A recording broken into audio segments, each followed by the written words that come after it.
wahlul 'uqdatam min lisani yafqahu qawli.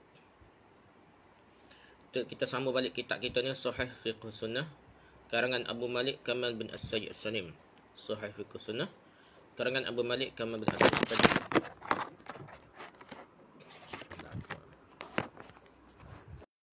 Lepas tu dia cerita juga tutup sebab-sebab yang menghantar pada zina lah.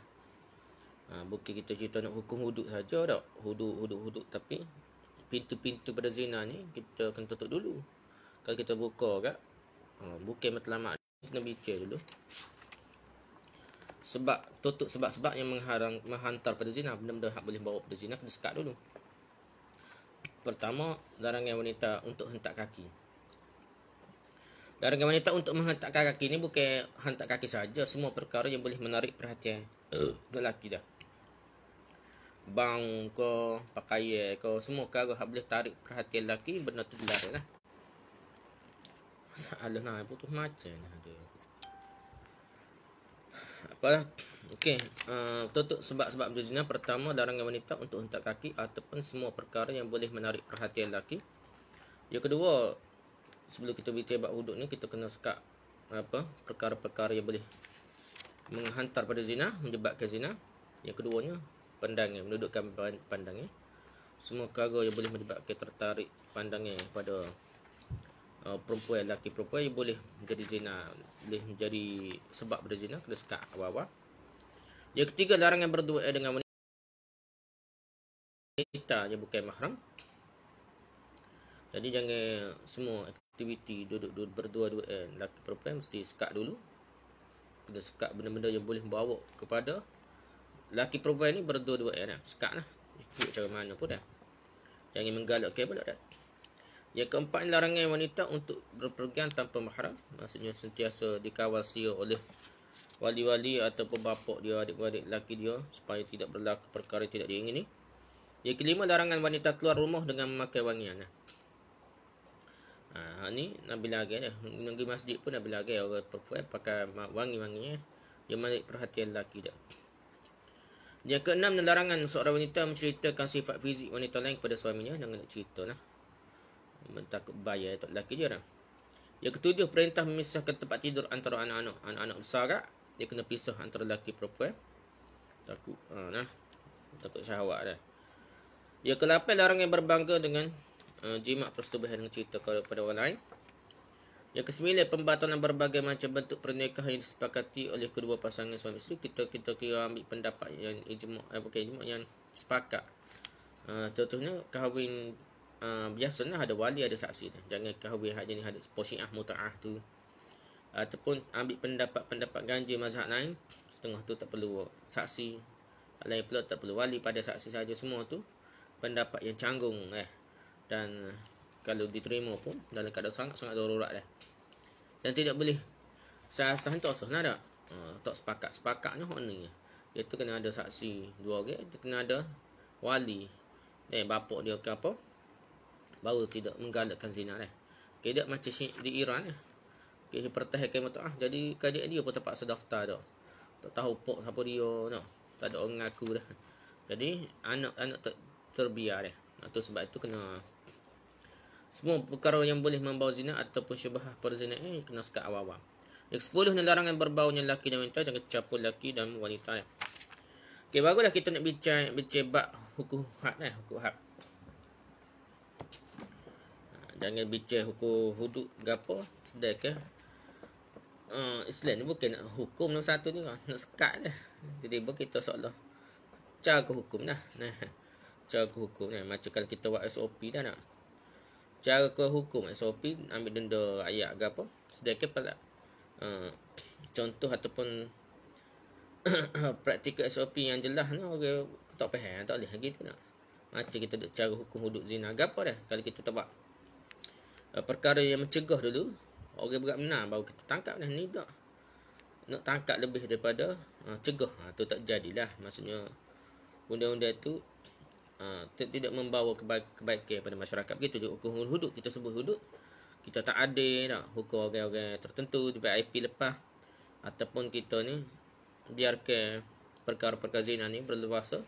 Lepas tu baru ni igat mesti dah dia ramai sangat, igat orang tertentu saja, tidak berlaku adil. Ia tak akan menjadikan hukum Islam tu nampak indah tapi nampak huduh lah. Nampak huduh. Pernah berlaku di negara Afrika, negara orang Islam kan. Dia ceria aku tengok. Memula rakyat yang sokong lah, hudud lah. Lepas tu benda-benda tengok hak kerak tangannya orang miskin, curi bersihkan ke apa. Jadi bawa curi buka hak besar-besar curi ni lepas dah. Dan sekali jatuh parti Islam tu. Nak pinnak yang ini siapa tahap tu apabila kita tidak berlaku adil, tidak ikut step dia dah. Nak buat hukum hudud zina ni, hukum had ni kena pastikan perkara-perkara yang membawa pada zina kena sekat dulu dah. Kalau berlaku pun jaga baru lah boleh ditangani. Kena sekat punca-punca dulu dah. Okey, dengan apa hak zina itu ditetapkan? Hak zina ditetapkan atas pelakunya dengan salah satu dari 3 hal berikut. Pertama, pengakuan pelaku zina. Apabila seseorang telah melakukan zina tersebut mengaku bahawa dirinya telah berzina dengan seorang wanita, maka hak zina ditetapkan berdasarkan haknya, yang mana sang pelaku lebih memilihnya dan enggan melainkan hak tersebut ditegakkan atasnya sebagaimana telah berlaku penjelasan. Jadi dia mengaku dan dia macam suruh dak paksa pemerintah ambil tindakan kepadanya. Bukan biasa-biasa dia ulih berkali-kali seolah dia ni nak sungguh hukum hudud ke atas dirinya untuk mensucikan dirinya daripada dosa dah. Dalam hadis riwayat Abu Hurairah radhiyallahu terkait kisah Ma'is, diterangkan bahawa Ma'is berkata, "Wahai Rasulullah, sungguhnya aku telah berzina." Lalu Rasulullah SAW memalingkan diri darinya sehingga Ma'is mengulang-ulang ucapannya sebanyak 4 kali. Setelah ia bersaksi atas dirinya sebanyak 4 kali, Nabi SAW memanggilnya dan berkata, "Apakah engkau gila? Abika junun?" Nabi tanya dulu ya. Ma'is menjawab, "Tidak." Beliau bertanya lagi, "Apakah engkau seorang yang pernah menikah?" Ma'is berkata, "Ya." Maka Nabi SAW bersabda kepada para sahabat, "Bawalah ia pergi lalu rejamlah ia." Sahih hadis Bukhari dan Muslim. Dan hadis riwayat Buraidah radhiyallahu anhu terkait kisah Ma'is dan wanita dari kabilah Ghamidi. Wanita daripada kabilah Ghamidi. Bahawa seorang wanita dari kabilah Ghamidi, klan Al-Azad, tahulah ni keturunan dia, berkata, "Wahai Rasulullah SAW, sucikanlah aku." Beliau bersabda, "Celakalah engkau, kembalilah, mintalah ampun kepada Allah dan bertaubatlah kepada Dia." Nabi tak boleh. Kalau kita pun ada orang nak insah, nak taubat ke apa, jangan kita ajak. Tak sedap ayat detail lah, kita taubat ke rumah. Jangan duk ayat pemerintah, jangan duk sebar, jangan duk kita buka-buka keburukan kita. Wanita itu lantas berkata, "Aku melihat engkau hendak menolakku sebagaimana engkau telah menolak Ma'is bin Malik." Ni tak saya terima aku ni seolah nak suruh Ma'is bin Malik lah, tak saya tak terima pengakuan dah. Beliau lalu bertanya, "Apa perkaramu?" Wanita itu berkata bahawa dia hamil kerana zina. Orang pekat royak pula dah. Beliau menegaskan, "Engkau melakukannya?" Wanita itu berkata, "Ya." Maka wanita itu pun direjam dia. Tapi banyak step dia lah. Nak klik rumah dulu, anak sampai besar, bipek sudah dulu. Banyak tahun, banyak masa jugalah sampai ke dia tu baru direjam. Hadis sahih hadis Muslim. Diriwayatkan dari Imran bin Husain bahawa ada seorang wanita dari kabilah Juhainah menemui Nabi SAW sementara dia sedang hamil kerana zina. Wanita tersebut berkata, "Wahai Nabiullah, aku telah melanggar hukum Allah, maka tegakkanlah hukum had atasku." Lalu Rasulullah SAW memanggil wanita tersebut dan bersabda, "Ahsin ilaiha fa idza wada'at fa'tini biha." Berbuat baiklah padanya, apabila ia melahirkan, bawalah ia kepadaku. Bukan suruh kutuk, suruh gapak, suruh baik lagi. Bekal itu pun dilakukan. Lalu Nabi SAW merintahkan untuk had ditegakkan pada wanita itu. Lantas pakaiannya pun dikencangkan, diikat molek. Kemudian Nabi SAW memerintahkan untuk direjam. Maka wanita itu pun direjam. Hadis sahih hadis Muslim. Para ulama telah sepakat bahawa hak zina ditetapkan dengan pengakuan pelaku zina atas dirinya sendiri. Namun mereka berselisih pendapat terkait berapa kali pengakuankah yang mengharuskan ditegakkannya hukum had. Dalam hal ini ada 2 pendapat. Badai, Mawahibul Jalil, Radat Talibin, Al-Mughni dan Zadul Ma'ad. Ini kitab-kitab yang jadi rujukan perbahasan bab ni lah. Jadi pendapat pertama, tidak ditegakkan hukum had, hukum hudud ni hingga pelaku mengaku sebanyak 4 kali. Pendapat ini merupakan mazhab Imam Ahmad dan Ishaq. Imam Abu Hanifah berkata terkait ini, akan tapi disyaratkan bahawa pengakuan-pengakuan tersebut diucapkan dalam satu majlis. Abu Hanifah ni tegas lagi, kata sampai 4 kali. Bukan majlis berlain, masa tu juga udah 4 kali dah. Mereka berdalilkan dengan hadis tentang Ma'is. bahawa Nabi SAW tidak menegakkan had atas Ma'iz melainkan setelah ia bersaksi atas dirinya sebanyak 4 kali. Andai kata sekali pengakuan sudah cukup untuk tegakkan had, tentulah Nabi SAW tidak menundanya hingga pengakuan yang keempat. Mereka berkata apabila seorang pelaku zina mengaku namun tidak sampai 4 kali, tidak diharuskan untuk menyempurnakan jumlah pengakuannya. Akan tetapi pemimpin berhak untuk menolaknya dan ia ditolak kerana tidak menyempurnakan pengakuannya. Jadi matlamatnya bukan nak jatuh hukum hudud. Lepas lebih baik daripada dia tegakkan hukum hudud. Kedua, pendapat kedua, cukup dengan sekali pengakuan saja. Dan penggalangannya bukanlah termasuk syarat. Ini merupakan mazhab Imam Malik, Asy-Syafi'i, dan pendapat ini juga diutarakan oleh Al-Hasan, Hamad, Abu Saur, At-Tabari, Ibn Munzir dan segolongan ulama yang lain. Mereka berhujah, pengakuan menjadi hujah dalam syariat tidak lain kerana kuatnya sisi kejujuran padanya di atas sisi kedustaannya. Maka makna ini menjadi sama, baik untuk pengakuan yang berulang kali maupun satu kali. Di samping itu, kerana Nabi SAW bersabda, "Ughdu ya Unais ila mur'ati hadha fa in i'tarafat farjumha." Wahai Unas, berangkatlah menemui isteri orang ini, jika ia mengaku berzina maka rejamlah. Itu je ucapan Nabi. Tak sebut 4 kali pun dah. Hadis sahih dari Bukhari dan Muslim. Nabi SAW mengaitkan rejam dengan sekali pengakuan sahaja. Faedah. Hukum had tersebut gugur dengan ditariknya pengakuan. Telah berlalu penjelasannya. Kalau dia tiba mengaku dah 4 kali. Lepas tu ayat doa mak lolok sebelum ni. Kalau dia kata gitu, tarik balik lah. Orang yang mengaku dirinya telah berzina dengan seorang wanita. Barang siapa yang mengaku bahawa dirinya telah berzina dengan seorang wanita, maka ia tidak terlepas dari 2 keadaan berikut. Pertama, apabila wanita tersebut mengakui, maka ditegakkanlah had atas wanita itu dan lelaki yang mengaku berzina dengannya. Hal ini berdasarkan hadis riwayat Abu Hurairah dan Zaid bin Khalid bahawa ada 2 orang yang bersisih datang menemui Rasulullah SAW. Salah seorang dari keduanya berkata, "Berilah keputusan di antara kami dengan kitab Allah." Yang lainnya berkata, dan ia lebih pandai dari keduanya, "Benar wahai Rasulullah, berilah keputusan di antara kami dengan kitab Allah dan izinkanlah aku untuk menceritakan masalah kami." Beliau bersabda, "Katakanlah." Orang itu pun berkata, "Anakku menjadi buruh orang ini, lalu ia berzina dengan istrinya. Ada orang yang memberitahukan padaku bahawa anakku itu harus direjam, namun aku menebusnya dengan 100 ekor domba dan seorang budak wanita. Lalu aku bertanya kepada orang-orang alim dan mereka memberitahukan padaku bahawa anakku harus dicampur 100 kali saja dan diasingkan setahun, sedangkan isteri orang ini harus direjam." Maka Rasulullah SAW bersabda, "Ama walladhi nafsi biyadihi la aqdiyanna bainakuma bi kitabillah, amma ghanamuka wa jariyatuka faraddun 'anika." Ketahuilah demi zat yang jiwaku berada di tangannya, aku benar-benar akan memutuskan antara kalian berdua dengan kitab Allah. Domba, kambing, domba dan budak wanitamu itu dikembalikan dah kepadamu.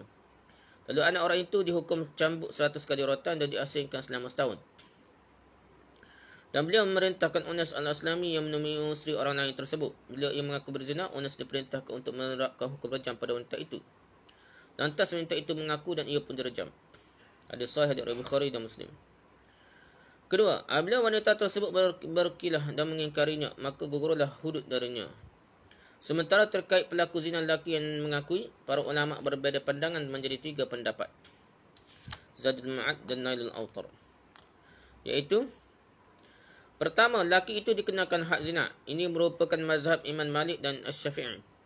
Berdasarkan hadis riwayat Sahal bin Sa'ad, bahawa seseorang yang datang menemui Nabi SAW, dia berkata bahawa ia telah berzina dengan seorang wanita yang ia sebutkan namanya. Lalu Nabi SAW mengirim utusan pada wanita tersebut, maka wanita itu pun dihadapkan. Lalu ditanyakan kepadanya, namun ia mengingkarinya. Maka beliau pun menegakkan had atas lelaki tersebut saja dan melepaskan sang wanita. Hadis sahih dari Abu Daud dan Ahmad. Yang ini beliau menjatuhkan hukuman had zina kepada orang yang mengakui zina atas dirinya sahaja. Ini ada satu riwayat.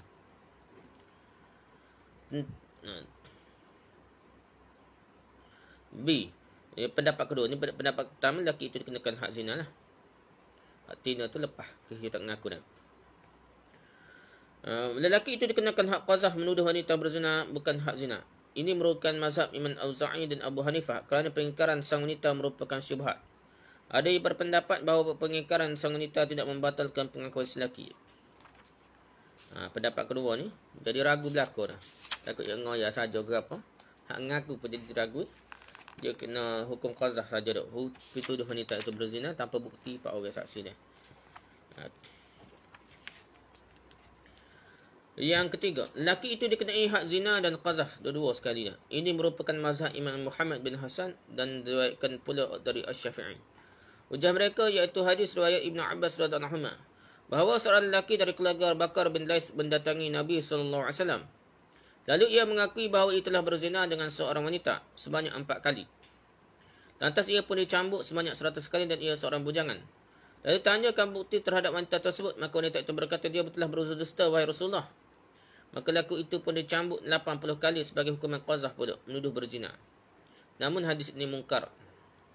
Hadis riwayat Abu Daud, tapi hadis ini mungkar, perawat yang berat benar dah. Pendapat yang kuat, aku Abu Malik katakan pendapat yang kedua lemah. Dan yang paling nampak kebenarannya bahawa lelaki itu dijatuhi hukum had zina saja berdasarkan kesahihan dalilnya. Juga kerana tidak ada padanya penegakan dua had. Jisau ni ya dah. Boleh dikatakan pada asalnya yang itu ditegakkan had dari dua kewajipan had tersebut sekalipun hadisnya tidak sahih. Maka aku Abu Malik katakan memang demikian, akan tapi pengingkaran sang wanita merupakan syubhat yang menggugurkan had qazaf. Adapun had zina, maka hal itu tetap dengan pengakuan lelaki tersebut juga. Wallahu a'lam. Jadi so dah, tak payah kena dua hukuman hudud dah.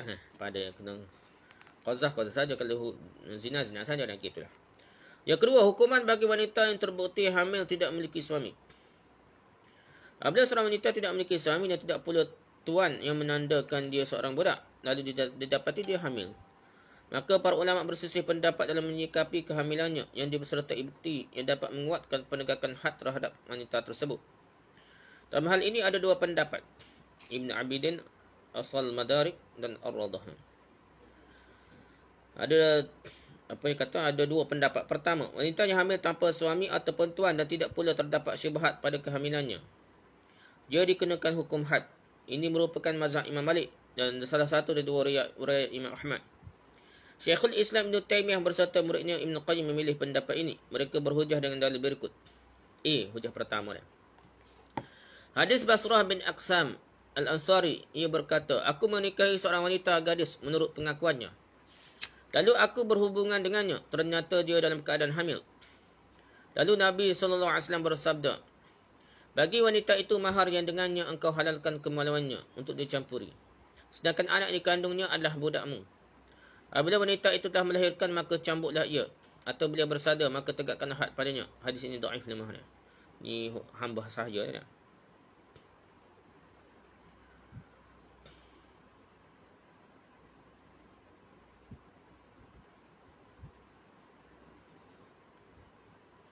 Jadi dia ni dibeli, tak tahu dah mengadu masa mana, tak tahu dah. Hadis yang dhaif, hadis Abu Daud. Hadis ini memiliki dua ilat. Ibn Qayyim menyebutkan kedua-duanya dalam kitabnya Tahzibus Sunan. Gitulah. Para ulama berhujah Nabi SAW memerintahkan untuk mencabut wanita tersebut lantaran kehamilannya semata-mata tanpa mempertimbangkan bukti maupun pengakuannya. Ini hujah pertama dah. B. Perkataan Umar bin Khattab radhiyallahu anhu, rajam dibenarkan atas seorang wanita yang berzina bila pelakunya telah menikah, baik lelaki maupun perempuan, jika terdapat bukti atau kehamilan ataupun pengakuan. Hadis sahih riwayat Bukhari dan Muslim. Perkataan ini disampaikan oleh Umar dalam khutbahnya dan tidak ada orang pun yang mengingkarinya.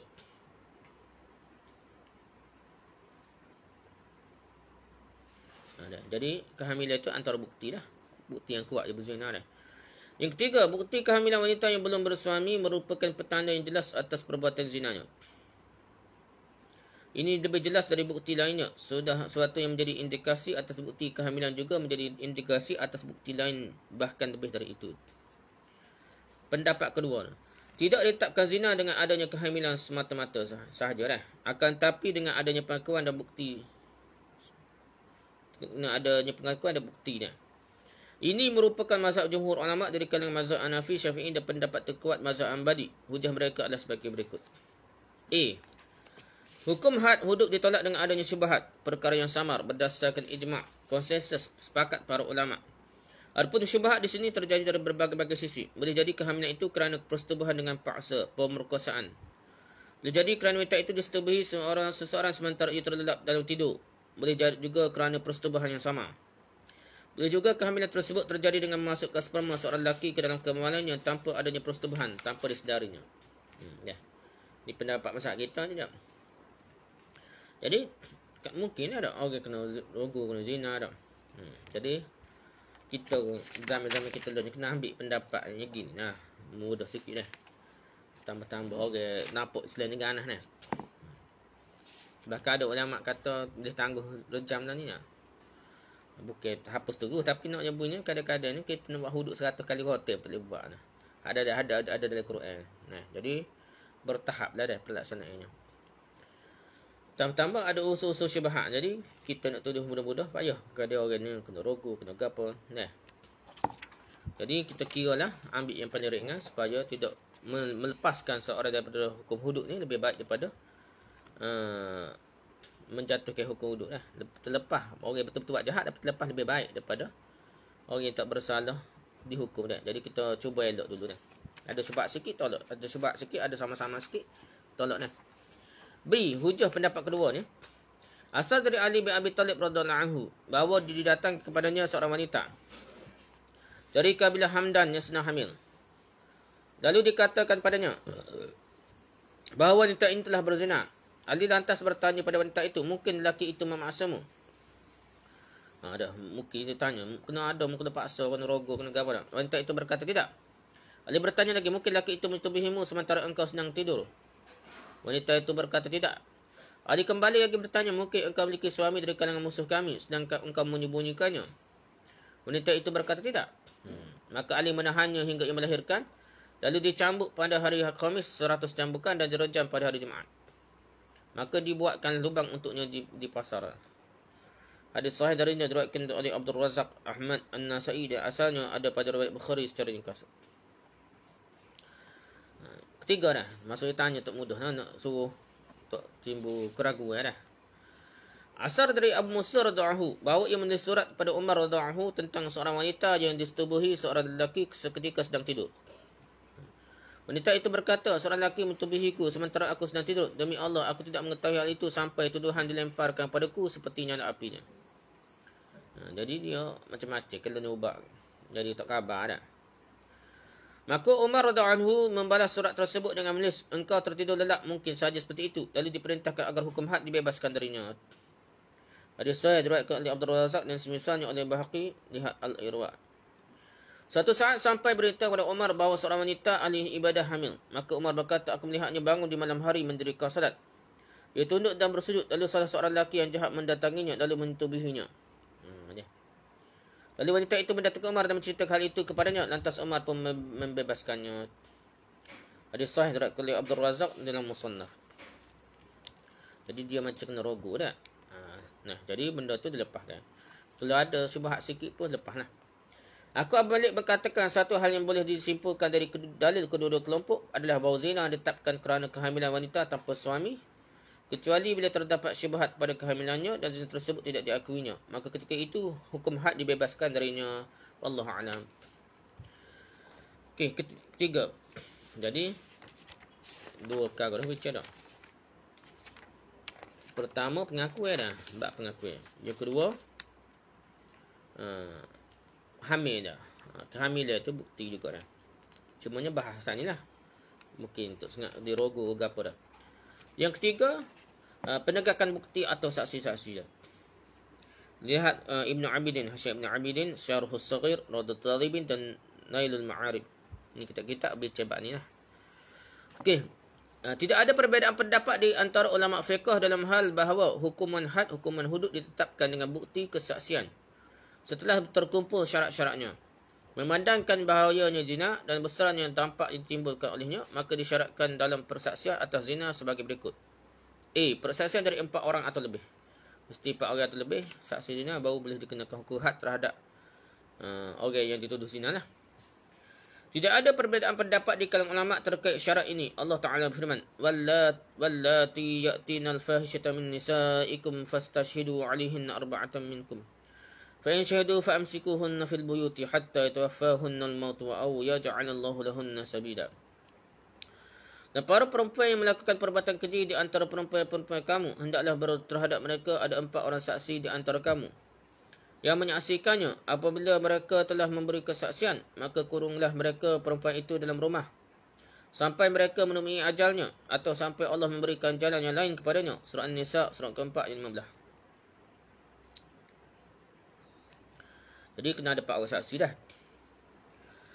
Allah Ta'ala juga berfirman, "Walladzina yarmuna al-muhsanati thumma lam ya'tu bi arba'ati syuhada'a fajliduhum 80 jaldah wa la taqbalu lahum syahadatan abada wa ulaika humul fasiqun."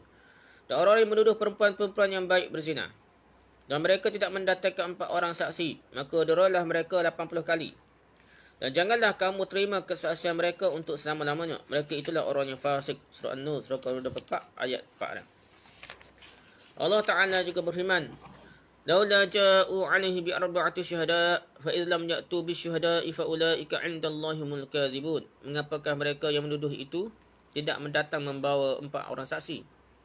Oleh kerana mereka tidak membawa saksi-saksi, maka mereka itu dalam pandangan Allah adalah orang yang berdusta. Surah An-Nur, surah 24 ayat 13. Kalau tak bawa saksi, betul setama mereka dusta. Betul-betul dusta sungguh dah. Sa'ad bin Ubadah radhiyallahu anhu berkata bahawa kepada Rasulullah sallallahu alaihi wasallam, "Wahai Rasulullah, jika aku mendapati seorang lelaki bersama isteriku, apakah aku menunda hingga aku mendatangkan 4 orang saksi?" Beliau bersabda, "Ya." Hadis sahih hadirin Muslim, Abu Daud, Malik dan Ahmad. Jadi, kalau dia seorang tak cukup 4 orang saksi, kena tunda. Ya. Bagaimana jika kesaksian kurang dari 4 orang? Apabila kesaksian itu kurang dari 4 orang, maka tidak tetaplah bukti. Apakah saksi-saksi itu dikenai hukum qazaf, hukum menuduh orang yang berzina? Dalam hal ini terdapat 2 pendapat ulama, iaitu pertama, bahawa para saksi itu dikenai hukum qazaf, hukum had qazaf dah. Ini merupakan pendapat jumhur ulama berdasarkan hadis riwayat Abu Uthman. Dia berkata, tatkala Abu Bakrah dan kedua temannya bersaksi atas Mughirah, dia 3 orang dah, datanglah Ziyad. Maka Umar berkata padanya, datang seorang lelaki yang insya-Allah dia tidak bersaksi melainkan dengan benar. Abu Uthman berkata, aku melihat keanehan dan majlis keburukan. Umar lantas bertanya, apakah engkau melihat kayu celak masuk dalam botolnya? Abu Bakrah berkata, tidak. Abu Uthman berkata, lalu Umar memerintahkan untuk mencabut mereka semua. Hadis sahih diriwayatkan oleh Ibnu Abi Syaibah, At-Tahawi dan Al-Baihaqi. Lihat Al-Irwa'. Napuk tu biar terai dia, bukan atas bawah, biar napuk masuk. Nah, bau boleh, dia kena bau kira napuk betul zina dah. Nah, kalau timbul syubhat napuk tak jelas napuk dah, jadi dia kena hukum qazaf lalu dah. Kedua, tidak ada had yang dikenakan kepada para saksi. Ini merupakan pendapat kalangan Zahiriyah. Dan pendapat terkuat dari kalangan ulama mazhab Hanafi dan Syafi'i. Ini pendapat Zahiriyah terkuat dari mazhab Hanafi Syafi'i katanya. Kerana tujuan mereka tidak lain hanya menegakkan kesaksian dan tidak bermaksud untuk menuduh orang yang diduga sebagai pelaku. Dia kata gitulah. Tapi kita kiranya tak kuat pendapat pertama, hukum dia duduk ramai ingat saksi dia nak. Kita nak sekat saksi-saksi ngarut ni. Biar kena ugut lalu dah. Kena hukum qazah. Kalau tak cukup, kena qazah. Baik tak usah jadi saksi tu kalau benda tak cukup. Bukan matlamat kita nak jatuh hukum hudud dah. Okey, hak kena hudud ni memang terang-terangnya tanpa selindung lagi dah. Jadi kerajaan yang bersalah baca pula kata ambil tindakan dah. Tapi kalaulah bukti tak cukup, kurang kuat, kita lebih baik lepaskan daripada hukumnya dah. Okey, B. Ini bahagian penegakan bukti dan saksi-saksi dah. Bahagian pertama, mendapat orang atau lebih. Bahagian B, bahagian kedua ni, hendaknya saksi tersebut dari kaum lelaki. Kesaksian kaum wanita tidak terima dalam bab ini menurut jumhur ulama. Dalam bab ni lah, hudud ni lah. Bab zina ni, bab zina. Hadis ni berdasarkan dalil lah sahih. Nah, Allah Ta'ala firman, fastashhidu 'alaihinna arba'atan minkum. Hendaklah terhadap mereka ada 4 orang saksi di antara kamu yang menyaksikannya. Surah An-Nisa, surah keempat ayat 15. Lafaz arba'ah merupakan jumlah dalam bentuk muannas. Maka tentunya sesuatu yang dihitung itu mestilah berbentuk muzakkar lelaki dah. Dia kaedah adat maduk bahasa Arab ni. Kalau bilangan tu, kalau benda tu lelaki, bilangan jadi perempuan, nombor tu jadi perempuan. Kalau benda tu perempuan, bilangan tak jadi lelaki dah. Jadi sini orang saksi tu lelaki, dia jadi nombor dia jadi arba'atun, ada ta marbutah, perempuan lah. Jadi muzakkar dia kata. Kemudian bahawa hudud ditolak dengan adanya syubhat. Sungguh Allah Ta'ala telah berfirman terkait perkara kaum wanita, antadilla ihdahuma fatadhakkir ihdahuma al-ukhra. Agar jika yang seorang lupa, maka yang seorang lagi mengingatkannya. Surah Al-Baqarah, surah kedua, ayat 282. Abu Muhammad bin Hazm berpandangan bahawa kesaksian tersebut diterima dalam perkara zina. Ini Ibn Hazm lah. Sebagaimana disaksian dalam hal lainnya. Persaksian dua orang wanita muslimah kedudukannya setara dengan persaksian seorang lelaki. Maka terkait zina dibolehkan persaksian tersebut dari 3 orang. Lelaki dan 2 orang wanita.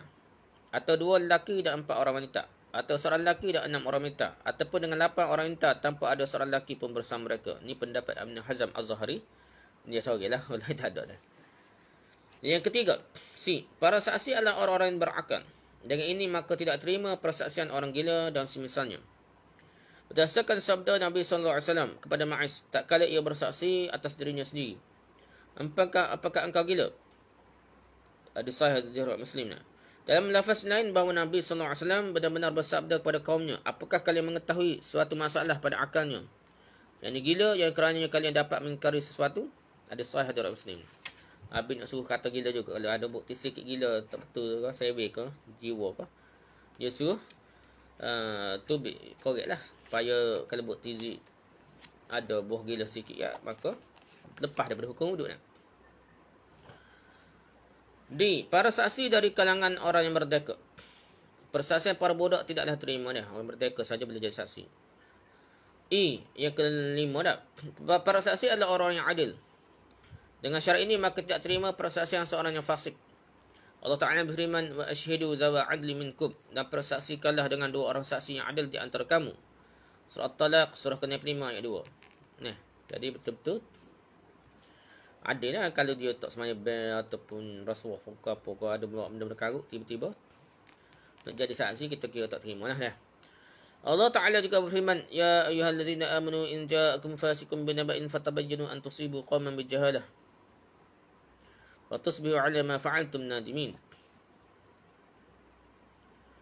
Wahai orang yang beriman, jika seorang yang fasik datang padamu membawa satu berita, maka telitilah kebenarannya, agar kamu tidak mencelakakan suatu kaum kerana kebodohan, kecerobohan. Ya, akhirnya kamu menyesali perbuatanmu itu. Surah Al-Hujurat, surah ke-49 ayat 6. Apa-apa pun cari bukti lah. Fatabayyanu lah. Kita apa pun cari bukti. Jangan cepat tuduh orang lah. Okey, yang ke-6. Ke-6 dah. Para saksi adalah kaum muslimin. Persaksian orang kafir atas orang muslim terkait zina tidak diterima berdasarkan kesepakatan para ulama. Demikian pula persaksian sebagai orang kafir atas sebagian yang lain terkait zina tidak terima menurut jumhur ulama. Jadi orang kafir atau orang kafir tak terima dah. Sebagai ulama salah mengatakan bahawa kesaksian sebagai orang kafir atas sebagian yang lain boleh diterima. Ulama tersebut berdalil dengan riwayat yang disampaikan oleh Jabir bahawa seorang Yahudi datang bersama seorang lelaki dan perempuan yang telah berzina. Maka Rasulullah SAW meminta didatangkan para saksi. Mereka pun atas mendatangkan 4 orang saksi tersebut. Dan semuanya bersaksi mereka melihat kemaluan lelaki itu dimasukkan ke dalam kemaluan sang wanita seperti kayu celak masuk ke dalam botolnya. Kemudian Rasulullah SAW memerintahkan untuk merejam kedua pelaku zina itu. Hadis dhaif. Hadis Abu Daud, Al-Hamidi dan Baihaqi.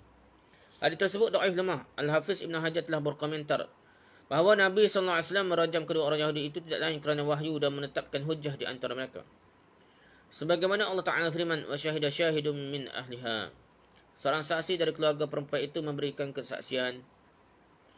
Ada yang berpendapat kedua orang Yahudi itu direjam lantaran pengakuan keduanya. Itulah pendapat.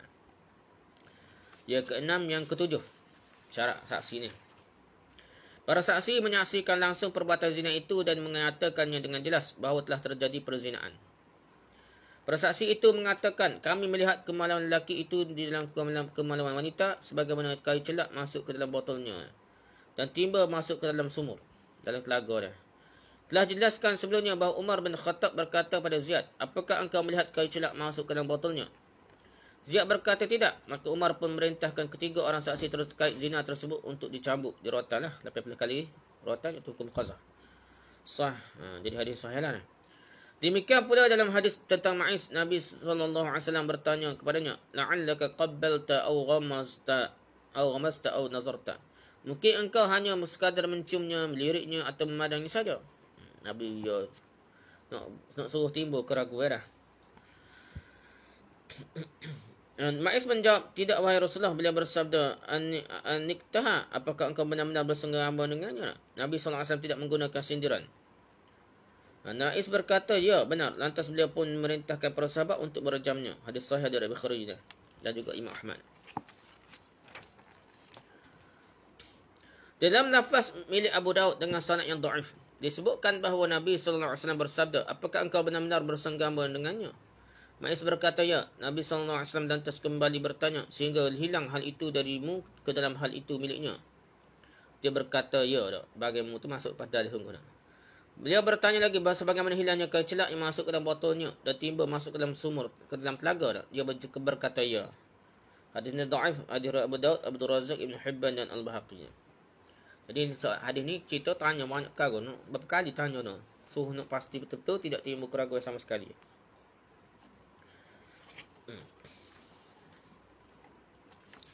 Okey, syarat saksi ke apa dah? 5 ni 7 8 dah. Yang ke-8 dah. Syarat saksi. Apakah persaksian disyaratkan dalam satu majlis? Serentak satu majlis dah. Dari rujuk kita Al-Bada'i, Asy-Syarh As-Saghir, Rawdatul Talibin, Al-Mughni dan Muhalla. Jumhur ulama berpendapat bahawa menyisi pendapat kalangan mazhab Syi'i, iaitu bahawa para saksi mestilah berkumpul dalam satu majlis ketika menyampaikan persaksiannya, bukan bercerita, dia kena sekaligus lah, serentak dalam satu majlis. Apabila mereka datang terpisah-pisah lalu bersaksi satu demi satu, maka tidaklah diterima persaksian mereka.